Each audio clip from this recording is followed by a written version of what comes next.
আবারের হচ্ছে প্রতিষ্ঠা বার্ষিকী ICCR এই জায়গায় বাংলা আবারের সংগঠনের মূল লক্ষ্য একটাই, তা হলো বাংলার সংস্কৃতিকে বাঁচিয়ে রাখা।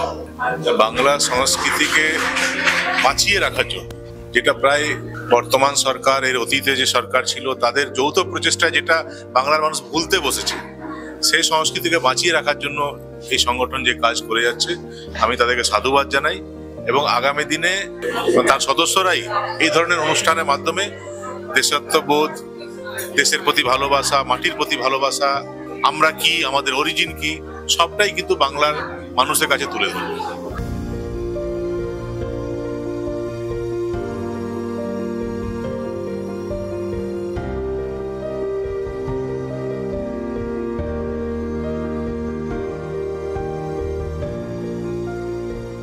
আজকাল আমাদের কলকাতা শহর বা পশ্চিমবাংলায় যত এক্সিবিশন বা প্রদর্শনী হয় সেগুলোতে পেইড হয়, মানে পয়সা দিয়ে করতে হয়। তো এখানে আমরা যেটা করতে পেরেছি যে কিছু আর্টিস্টকে বিনা পয়সাতে তাদের ছবি প্রদর্শনী করার জন্য আমরা আয়োজন করতে পেরেছি।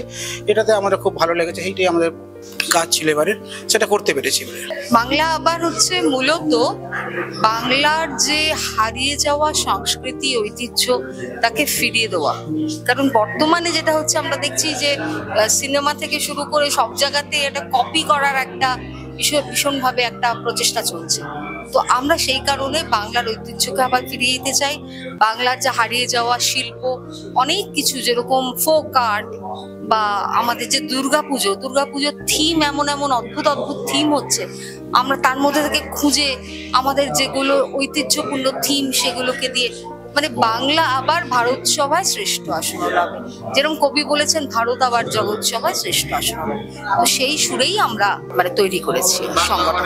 আমাদের একটা সামাজিক প্রতিষ্ঠান, কিন্তু অনেক সামাজিক প্রতিষ্ঠান অনেকভাবে কাজ করে, কিন্তু আমরা এই ইতিহাসের দেখবেন, আমরা হয়তো নেতাজি বা শ্যামাপ্রসাদ বা বঙ্কিমচন্দ্র এইরকম জানি, কিন্তু তার পিছনে একটা শ্যামাপ্রসাদ হতে গেলে তার পিছনে কাদের অবদান, তাদের কি মানে ইতিহাস, সেটা আমরা জানি না, আমাদের ছেলেপিলেরা জানে না। তাদেরকে ঠিক ইতিহাস পড়ানোর জন্য বা যে সমস্ত ভুল ইতিহাস আজকে আমাদের বাচ্চারা পড়ছে, তাদেরকে ঠিক জায়গায় নিয়ে আসার জন্যে এই বাংলা আবারের প্রতিষ্ঠান।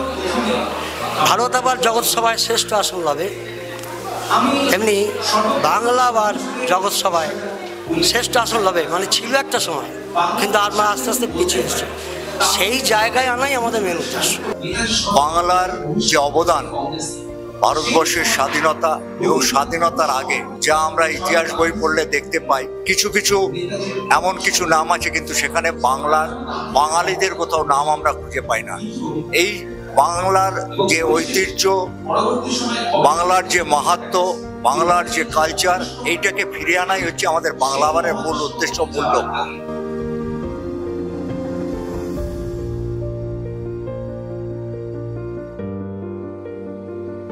যখন আমি কোনো এইরকম চিত্র প্রদর্শনীতে যাই, যেটা সর্বপ্রথম পাই সেটা হচ্ছে আনন্দ, বুক ভরা একটা আনন্দ পাই। কারণ এই প্রত্যেকটি শিল্প সৃষ্টি আমার মনে হয় একটা অপরের সঙ্গে সংযুক্ত, সঙ্গীতের সঙ্গে, ছন্দের সঙ্গে শিল্প সৃষ্টিও সংযুক্ত। আমি ধন্যবাদ জানাই বাংলা আবারকে, এবং এদের যে কর্মযোগ্য বছরের বছর চলতে থাকুক এবং আরো উত্তরণের পথে চলুক। প্রত্যেক শিল্পী চায় একটা প্ল্যাটফর্ম যেখান থেকে তার কাজটা শোকেস হোক, কারণ সবার কাছে নিয়ে আসতে পারা, সামনাসামনি নিয়ে আসতে পারার সুযোগ সব শিল্পী খোঁজে।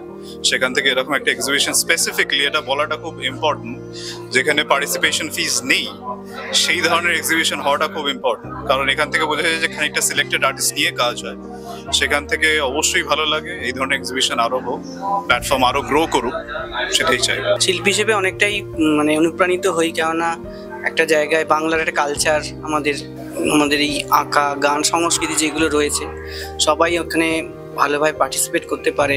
এটা মানে ফ্রি অফ কস্ট যেখানে করা হচ্ছে, খুবই ভালো লাগে। কেন বাংলায় যে এত কিছু ঐতিহ্য আছে সেইগুলোকে তুলে ধরা এবং আমাদের সংস্কৃতিগুলোকে আঁকড়ে ধরা, এইগুলোই আমাদেরকে উৎসাহ করে, সেই জন্য খুবই ভালো লাগে।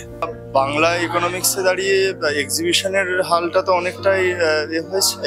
সেই ক্ষেত্রে এইসব ইনিশিয়েটিভে অনেক ছোটোখাটো যারা প্র্যাকটিস করছে, আর্ট প্র্যাকটিশনের সঙ্গে সারাটা দিন ধরে রত হয়ে রয়েছে, তারা অনেকটা উপকৃত হয় নিজেদের এক্সপ্লোর করবার পিছনে। প্রাইভেট এক্সিবিশনের ক্ষেত্রে, গ্রুপ এক্সিবিশনের ক্ষেত্রে সেই সমস্ত ম্যাচিওর এবং ইম্যাচিওর আর্টিস্টদের সত্যি খুব উপকৃত হচ্ছে। আমরা তো শিল্পীদের মনে অনেক রকম ভাবনা আছে, অনেক রকম চিন্তা আছে, কিন্তু আমরা তো মুক্ত ভাবনায় বা মুক্ত চেতনাতে তো আমরা বেশি বিশ্বাসী।